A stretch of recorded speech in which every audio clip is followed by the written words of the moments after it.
What is going on, everybody? Quancredible here with a review for Black Clover Chapter 306. This review was supposed to be out a couple days ago because the chapters did come out early. I just got wrapped up in doing a bunch of other stuff, so it's coming out today, kind of close to the normal time. Whatever, who cares? But this chapter was actually like mad crazy in the sense of I didn't really expect us to get a full Zenon backstory, and I definitely didn't expect it to be what it is.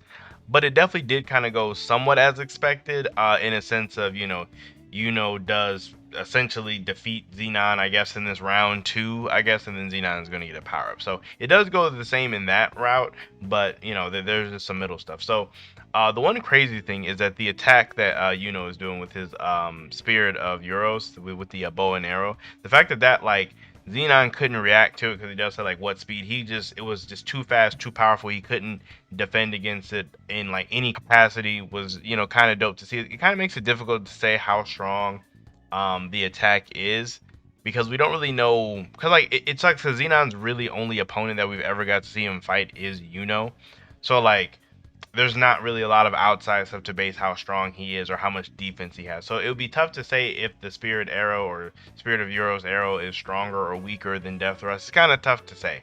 But immediately after that, it does take us right into the Zenon flashback or the backstory. We do see that Zenon did get bullied as a child by, the other kids in the kingdom because his magic is weird. Bone magic is mad weird, so I don't blame them for that one. And that Vanica and Dante kind of seen him as a loser for getting beat up by other people. And then this was the craziest thing to me in this whole chapter is the fact that there's a fourth Zogratis sibling. Absolutely wild to me. Never saw that coming. There's so many different theories that you could possibly speculate with that. I've seen everything from Morris could potentially be the fourth sibling to the fourth sibling could be Julius to it could be a completely different person. This person is the host for Lucy Farrow. There's so many different things that you could say. Honestly, realistically, I want it to be a separate character entirely with like maybe some kind of brain magic or something along those lines to kind of go with the blood bone and body theme, like so some type of brain or mind magic. That'd be kind of cool, but we're just gonna have to wait and see. But the one interesting thing is his brother does say is Zenon, you are the one most like me, and that you have more of a talent for devil possession than Dante and Vanica, meaning that like the devil possession thing and these Zagratis family have been going on for a while. They kind of remind me of like more similar to like Knox family, where maybe they had all like their family just had always specialized in this kind of thing. So it was kind of like normal for them, but obviously very frowned upon everywhere else. But one day in the midst of Zenon getting bullied, he is saved by another boy named Alan. Alan is basically Asta in the Spade Kingdom, which is so funny because it sets up this whole dynamic of Zenon basically being, like the relationship between Zenon and Alan is very reminiscent of the relationship between and Asta, seeing as they're both rivals trying to become captain of the mage defense force. So they like train together, get stronger together, come up through the ranks together. So like there's definitely like big similarities there. The thing that kills me with the Black Clover fandom is when I'm seeing these videos where it's like, oh, Alan is Asta's dad, and it's just like, I need you to shut the hell up for the immediate future. Stop, guys, please, come on, stop. Let's calm down. I don't really think that Alan is gonna have any like extra significance in the story outside of his relation to Zenon. I don't necessarily think he's related to Asta or Lasita personally. I don't think so. Because I feel like I feel like Alan's point was to mirror or parallel Asta to make the Zenon parallel. I kind of think that's all it is and all it was ever supposed to be. But even keeping up with the theme of the parallels, they did get sent to a dungeon that had recently popped up, which is very similar to how Asta and got sent to a dungeon. But instead of getting crazy power-ups in the forms of new swords and wind spirits, Alan and Zenon just got to meet a full-fledged devil, which just proceeded to like just start murdering people. And it's really funny because I immediately thought about like what if this happened to Asta and like in their dungeon, like what if like what if they met a devil instead of getting their power up, how different this story would actually be. Like would have actually been dead.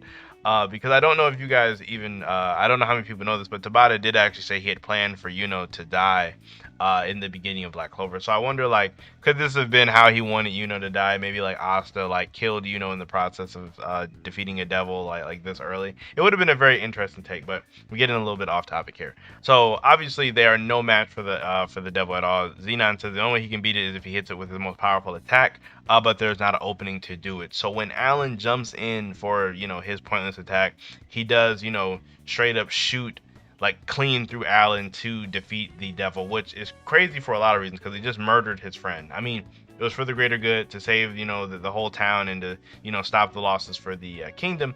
But it's also crazy that Zenon was able to defeat a devil, because even if we assume this is like a low or a mid-rank devil, like, because it's like either Zenon is arcane, or Zenon is just way stronger than he needs to be or needed to be in that exact moment. Like the fact that like he had enough magic to overpower a lower mid-range devil without being arcane would be just as crazy as him being arcane. I don't know if what I'm saying makes a lot of sense here, but it would just be crazy both ways. And this is where a lot of Zenon's philosophy comes in at. For how he is as a person, because as we know, Zenon's character kind of just revolves around being stronger, and only people that are strong deserve to have or want anything. Weaker people, they just kind of are trampled by the strong. This is Zenon's entire character, and this kind of forms from this exact moment of him having to kill Alan. And then we see after that he does go back to his elder brother, sad that Alan died, so he wants to be a devil host too, like so he can have that power for himself. Seeing as like if he's powerful, he can kind of have whatever he wants, which in a sense is true. It just kind of sucks because it definitely makes Zenon more human than like say Dante or Bonica, who are kind of just like based in craziness, I guess. So it is really good stuff for Zenon's character. And then at the very end of the chapter, he is asking, we get the name of his devil confirmed, which is Beelzebub, and then he asks him to make a deal, which I like this for a lot of reasons, because it reminds me of Asta making a deal with Libby in their fight against Dante. So we finally get to see a villain getting a power-up similar to, our main group. Because, like, the protagonists get power-ups all of the time, but it doesn't really seem like villains typically get power-ups all like that. Especially not... I mean, yeah, villains really don't get power-ups all like that, at least not in Black Clover. So this would be a fun thing to see, I guess, where this goes. Because if I had to guess, I'm assuming Zenon's probably going to sacrifice his body to, like, I guess, further manifest Beelzebub into the real world. That's kind of the only thing that makes sense to me. Who knows what else it could be, but that's kind of what my money is on. And then from here... the chapter is over, but to kind of speculate on what would happen next, it could kind of go one of two ways. Obviously, there's the ever-present thing of reinforcements. Obviously, the elves do have a connection to William. Obviously, Partry could come in, help out Langris, and it would just make a lot of sense seeing as like it would just make a lot of sense seeing as all of the connections there. I have seen some people say that they do want Finral to show up. Obviously there is the connection to Langers there. Now there is another thing that I want, and I kind of want to kind of just like surpass his limits on his own here, just because like Asta kind of gets to do that a lot, and then like Noelle kind of gets to do that a lot. I mean, you could make the argument that gets to do it a lot too, but I kind of it would just hit so much different if ultimately does the like beat Zenon, which is him and Langris. It would just make him look so cool to me.